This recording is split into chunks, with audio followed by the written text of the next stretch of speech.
Haven't been able to do an update, but I'm eating this delicious Beyond Meat burger. And by Beyond Meat burger, I mean Italian sausage. I don't eat Beyond Meat burger, fuck that. The first trade I want to talk about is Beyond Meat. This stock, I don't know what's going on with this. It just kept going higher and higher and higher, and it went all the way to like $220 a share right before its earnings. So this is definitely a lot less fatty of a Wagyu than the one you guys saw in my channel earlier. Still pretty excited to eat this though. Yeah, I know you guys are looking at me like, why is this guy talking about Beyond Meat earnings so late? I apologize, as this trade did take place a few weeks back. I've actually been pretty sick this past week. I also played in a poker tournament the week before. Had a couple of other things going on outside of my poker tournament. Apologize for the delay. Beyond Meat is about to announce earnings, and the thing has actually moved up $50 in the last, basically since July 19th. That's a huge move, and if they disappoint on earnings, I don't expect it to turn out well.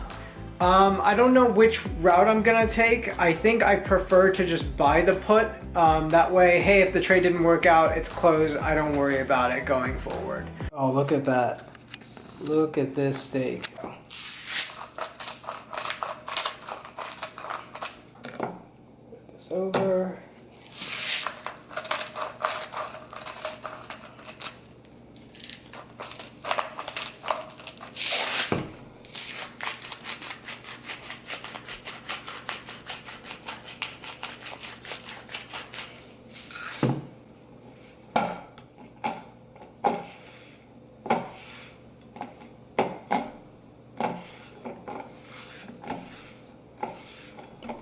I was trying to figure out what I wanted to do with the Beyond Meat trade. I definitely wanted to play it to the short side. I'm not buying Beyond Meat stock. Having said that, I felt as if shorting the stock was a little dangerous because I don't know what's going on. People just believe in the name, believed in the brand, and it just kept going higher and higher. The stock went from 170 to 220 the week before earnings season, so I was a little scared to just short this stock outright. So I bought Beyond Meat put, which I'm not really sure how I feel about that yet. It's had quite a move, right? From June it was at 100, now it's doubled. Now I'm not saying it can't go up any further. Of course it can. This is you know, crazy stock. It could have a tremendous move to the upside even from here. And in fact, the options are priced so high, it's still hard to make a profit on the options. But this thing could drop down to 170 on a miss. Based on the buying activity, I think people are pricing in a huge move to the upside. So this is a bit risky. Let's see how this one goes. Either way, this is probably gonna be this will be the most you'll ever see me lose on one particular portion of a trade on this vlog. No, I take that back. I've lost over $5,000 on Netflix, so this should only be $2,300. Limiting my losses here. I just want all of the money.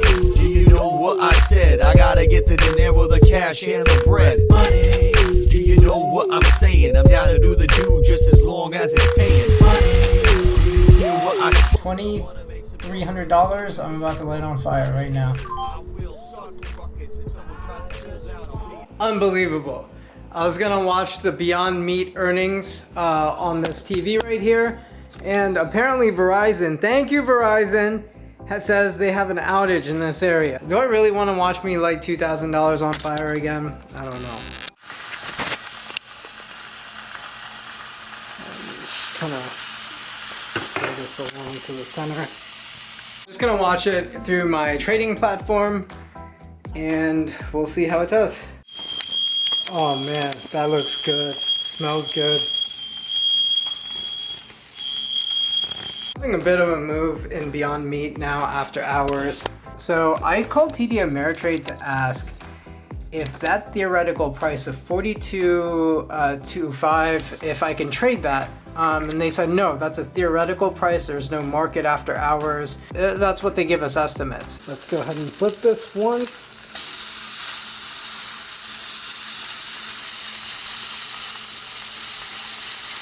Now, they also told me that no one can trade options, even institutional investors, after hours, which I thought was the case, believe it or not. I really did, but I saw earlier this week, it was either John Najarian or Pete Najarian on CNBC talk about how they got out of one trade after hours with options, and they were like, oh, thank God I did, otherwise, you know, I would be stuck. I'm just really, I don't really know how that works now, to be honest with you, because I just tried to do it. I would have literally doubled my money at the price I tried to do the sell for. Yeah, I just really don't understand how someone like John Najarian can trade after hours, and I can't. Am I missing something? Did he lie on TV? I don't think someone like him would lie on TV, because you could get called out so easily. So how does someone like him trade options after hours, and what do I have to do? Please let me know. I honestly don't know.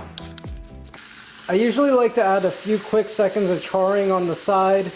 Yeah, we're done. It's a lot of smoke, too much smoke. That's why I don't give cooking lessons, because I don't know how to cook. You guys, I am gonna get rid of this literally on market open. I'm not gonna wait too long. I made about $3 grand if I can execute it at this price, which I'm not sure will hit. Okay, this thing has so many goddamn short sellers. I don't want to risk, oh geez, a strong short covering rally here.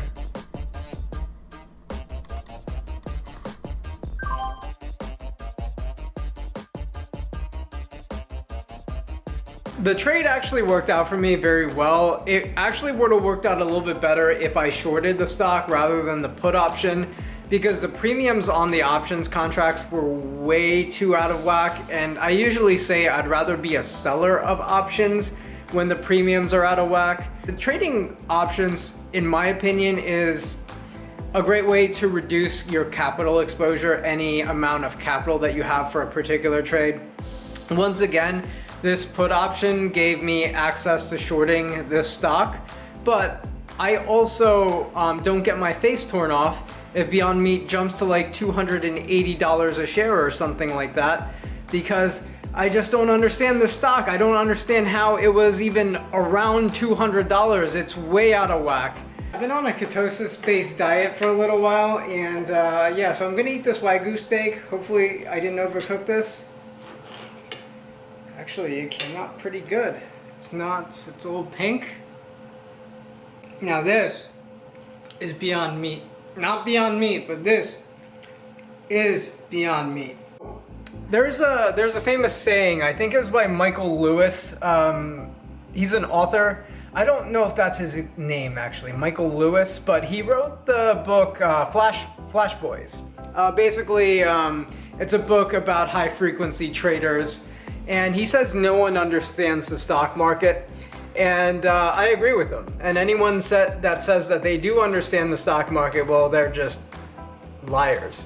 Well, anyway, that's how I feel about Beyond Meat, especially. That's how I felt about Chipotle as well. The stock was just simply way too high.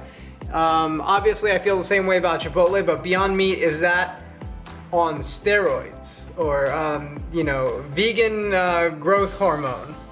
There's literally like the most perfect amount of fat in between every little piece of meat. It just melts together perfectly.